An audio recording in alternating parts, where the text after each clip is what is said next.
Olá, tudo bem? A palavra de Deus assim, Amós 8, verso 11. Eis que vem dias, diz o Senhor Deus, em que enviarei fome sobre a terra, não de pão, nem sede de água, mas de ouvir as palavras do Senhor. Como esse dia não chegou, vamos continuar ouvindo as palavras do Senhor. Vamos orar? Grande Deus, nos abençoe a história da palavra, nos dê sabedoria, livra-nos do mal, em nome de Jesus. Amém. O título do nosso estudo de hoje é A Oração na Prática. Salmo 62, lemos assim: Confie nele em todo o tempo, ó povo. Derrame diante dele o seu coração. Deus é o nosso refúgio. Deus nos ouve, o Todo-Poderoso nos ouve e nos ajuda para a nossa salvação. A oração diária é tão essencial ao crescimento na graça e mesmo à própria vida espiritual, como o alimento temporal ao bem-estar físico. Se desejamos crescer e florescer, devemos continuamente tirar seiva e nutrição da videira viva, Jesus. Pois separados da videira, Jesus, não temos forças. Vamos à história de Elias. Eles estavam numa época que o povo de Deus está distante de Deus. O rei Acabe se juntou em julgo desigual com Jezabel. O seu exemplo está sendo uma maldição para o povo. Elias então chama aos profetas de Baal ao Monte Carmelo. Ali no Monte Carmelo, Elias então ora, a oração na prática. Responde-me, Senhor, responde-me, para que este povo saiba que tu, Senhor, és Deus e que a ti fizeste retroceder o coração deles. Então caiu o fogo do Senhor e consumiu o holocausto, a lenha, as pedras e a terra, e ainda lambeu a água que estava no rego. Percebe? Deus ouviu a oração de Elias e respondeu. Segunda história, a história de Ana. Ana não tem filhos, vive uma aflição. Agora, qual é a maneira que ela encontra para solucionar a sua situação? Oração a Deus. Levantou-se Ana com amargura de alma, orou ao Senhor e chorou abundantemente. E fez um voto dizendo: Senhor dos exércitos, se benignamente atentares para a aflição da tua serva, e lhe deres um filho varão, ao Senhor o darei por todos os dias da sua vida, e sobre a sua cabeça não passará navalha. Diante do impossível aos olhos humanos, Ana ora a Deus, e os impossíveis dos homens são possíveis para Deus. Ana tem um filho. Fica com esse filho até quantos anos? O texto, eu tenho aqui Orientação da Criança, página 197. Durante os primeiros 3 anos de vida do profeta Samuel, sua mãe ensinou cuidadosamente a distinguir entre o bem e o mal. Por meio de todo objeto familiar que estava rodeado, ela procurou levar os pensamentos para o Criador, cumprindo o voto de dar o filho ao Senhor com grande abnegação. Ela o colocou sob o cuidado de Eli, o sumo sacerdote, para ser educado para o serviço da casa de Deus. Seu preparo precoce levou a escolher manter sua integridade cristã. Orientação da Criança, 197. Até quando Ana ficou com Samuel? Até os 3 anos. A perseverança na oração é também uma condição para ser ela atendida. Devemos orar sempre se quisermos crescer na fé e esperança. Por causa disto, agora a oração de Paulo. 3 vezes pedi ao Senhor que o afastasse de mim, o espinho na carne. Então ele me disse: A minha graça te basta, porque o poder se aperfeiçoa na fraqueza.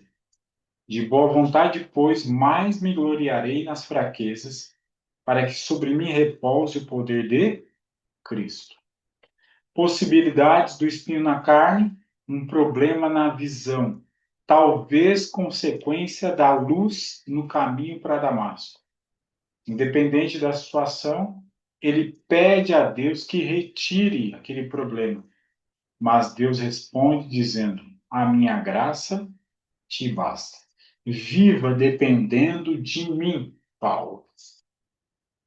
Jesus nos ensina a orar. Os discípulos viam que Jesus era um homem de oração. Foram até ele e perguntaram: Senhor, ensina-nos a orar. Afirmaram: né? Ensina-nos a orar. E Jesus disse: orem assim: Pai nosso que estás nos céus, santificado seja o teu nome. Venha o teu reino. Faça-se a tua vontade, assim na terra como no céu. O pão nosso de cada dia dá-nos hoje. Perdoa-nos as nossas dívidas, assim como nós perdoamos aos nossos devedores. E não nos deixes cair em tentação, mas livra-nos do mal. Então, texto muito conhecido, mas apresenta aspectos que devemos e podemos incluir em nossas orações. Vamos agora ao exemplo de Daniel. Quantos anos Daniel tinha quando foi para a Babilônia? Testemunhos para a Igreja, volume 4, página 570. Daniel tinha apenas 18 anos quando foi levado a uma corte a serviço do rei da Babilônia. O livro de Daniel é dividido numa parte histórica e numa parte profética. Mas essa parte histórica e profética, ela não está em ordem cronológica, a sequência das histórias. Se colocássemos o livro de Daniel numa sequência cronológica, teríamos o capítulo 1, o capítulo 2, o capítulo 3, o capítulo 4, o capítulo 7, o capítulo 8. Então, aqui, primeiro ano de Belsazar, terceiro ano de Belsazar, e capítulo 5, a morte de Belsazar, que aconteceu no dia 13 de outubro de 539 a.C. Ciro, então, colocou no poder Dario. Aí vem a história do capítulo 6, que acontece juntamente com o capítulo 9. E, finalmente, o capítulo 10, 11 e 12 é uma única visão, que por algum motivo foi dividida em 3 capítulos, mas é uma única visão. Terceiro ano de Ciro. Estamos lembrando isso porque queremos destacar o que está aqui na oração de Daniel, que envolve o capítulo 6 e o capítulo 9. No capítulo 6, vemos que há um decreto de morte para aqueles que orarem a alguém diferente do rei Dario por 30 dias. Seguindo a orientação de 1 Reis 8:48, Daniel ora voltado para a sua terra, para a sua cidade. Então, Daniel 6, Daniel, onde havia janelas abertas do lado de Jerusalém. Por que ele está fazendo isso? Porque é uma revelação profética. 1 Reis 8:48. Quando estiver no cativeiro, você deve orar em direção a Jerusalém. 3 vezes por dia se punha de joelhos e orava e dava graças. A forma que ele deveria orar estava revelada, então ele obedece. Mas há também um conteúdo revelado. Ele recebe um escrito de Jeremias e está relatado em Jeremias 29. Diz assim, ó: então passareis a orar a mim, e eu vos ouvirei. Buscar-me-eis e me achareis quando me buscardes de todo o vosso coração. Daniel lê isso, o que ele faz? Daniel 9. Voltei o rosto ao Senhor Deus para o buscar com oração e súplicas, com jejum, pano de saco e cinza. Orei ao Senhor, meu Deus, confessei e disse: ah, Senhor. Então, de acordo com Jeremias 29, qual é o conteúdo da oração? Buscar de todo o coração. Daniel pratica isso. Ora com súplicas, jejum, pano de saco e cinza. É um grande conflito. Enquanto Daniel capítulo 6, o rei Dario, o profeta Daniel, um anjo também está envolvido. E a proibição é: não deve orar. Em Daniel 9, ele recebe um escrito do profeta Jeremias. No mesmo período desse rei, ele é o mesmo profeta. O anjo Gabriel participa e a orientação é que ele deve orar. Percebe? É um grande conflito. Não deve orar, senão morre. O escrito de Jeremias diz que deve orar. Ele continua orando. É jogado na cova dos leões. E o anjo do Senhor vem e fecha a boca dos leões. Olha o que faz parte da oração de Daniel. Temos pecado e cometido iniquidades. Então, primeira pessoa do plural. Daniel e o povo. Procedemos perversamente. Quem foi perverso? Daniel e o povo. Fomos rebeldes. Quem foi rebelde? Daniel e o povo. Apartando-nos dos teus mandamentos. Quem se apartou dos mandamentos de Deus? Daniel e o povo de Israel. E dos teus juízos. E não demos ouvido aos teus servos, os profetas. Quem não deu ouvido aos profetas? Daniel e o povo de Deus. Daniel está com 85 anos. É ano 538. Se arrependeu, mudou de vida. Agora ele dá ouvidos a Deus. Não se aparta dos mandamentos de Deus. E Deus o chama lá desde o primeiro momento, dá a ele o dom de interpretar sonhos e visões. Deus o chama para ser um profeta. Mais conteúdo da oração de Daniel. Ó Senhor, ouve. Ó Senhor, perdoa. Ó Senhor, atende-nos e age. Não te retardes, por amor de ti mesmo, ó Deus meu, porque a tua cidade e o teu povo são chamados pelo teu nome. Diante da oração de Daniel, no momento que ele vai ser interrompido, sua ênfase está em cidade de Israel e povo de Israel. A cidade de Israel, Jerusalém, o templo. O povo de Deus, o povo hebreu, o povo judeu. Então a resposta que vem através do anjo Gabriel responde à oração de Daniel, que era para com o povo e para com a cidade. O que iria acontecer a favor do povo? Sabe e entende, desde a saída da ordem para restaurar e para edificar Jerusalém, até o ungido ao príncipe, 7 semanas e 62 semanas. O ungido de Deus viria à terra a favor do povo. Isso está no verso 25. O que mais vem em resposta a Daniel com respeito ao povo? Depois das 62 semanas, será morto ungido e já não restará. O ungido que virá, ele vai morrer pelo povo.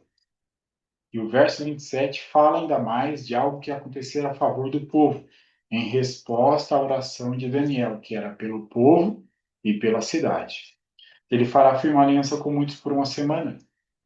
Na metade da semana, fará cessar o sacrifício e a oferta de manjares. Então, se fizermos a conta exatamente desde a saída da ordem para restaurar e edificar Jerusalém, está lá em Esdras, nós chegamos no ano 31 com a morte de Jesus. Incrível, né?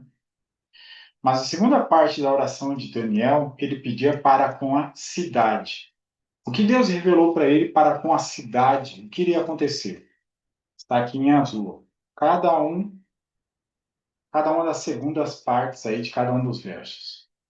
As praças e as circunvalações se reedificarão, mas em tempos angustiosos. Então, a cidade de Jerusalém ia ser o quê? Reedificada. Seria fácil ou difícil?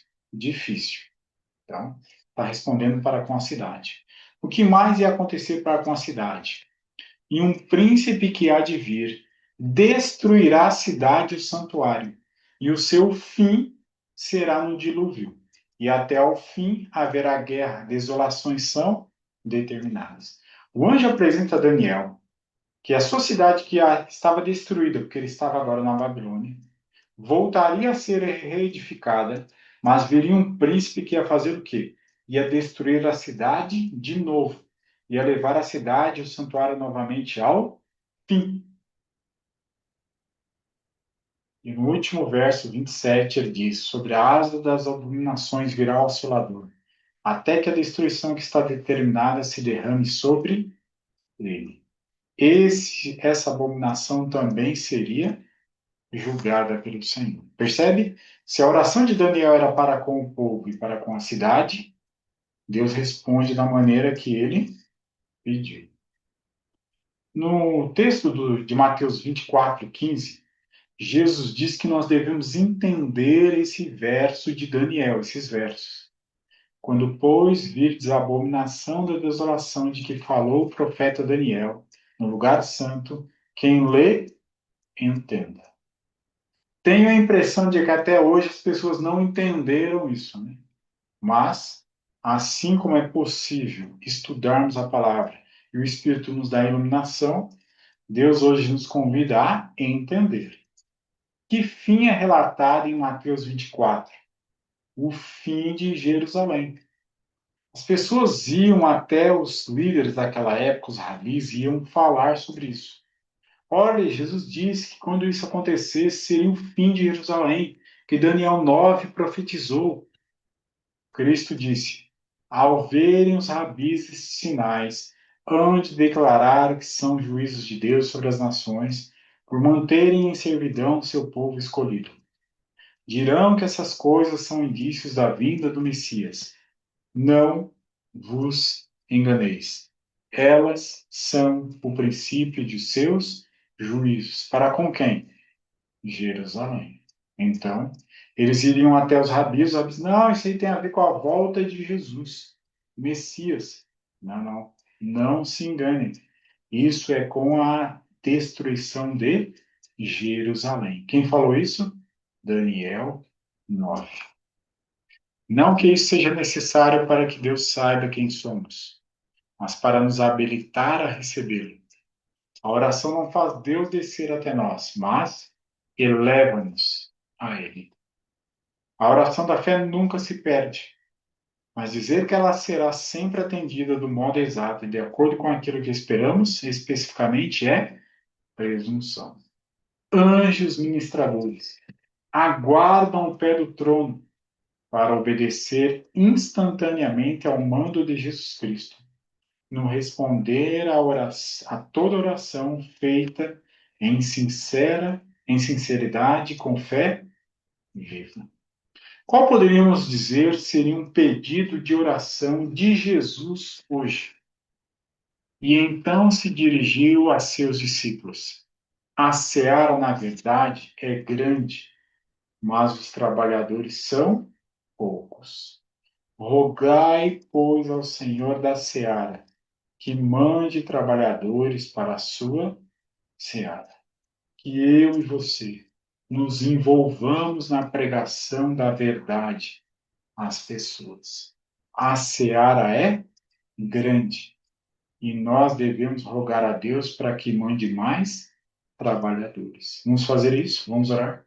Grande Deus, em nome de Jesus, conforme a orientação do Mestre, nós pedimos que o Senhor envie mais trabalhadores para levar a tua mensagem a mais pessoas. Que nós nos envolvamos hoje e todos os dias de nossa vida, em nome de Jesus. Amém.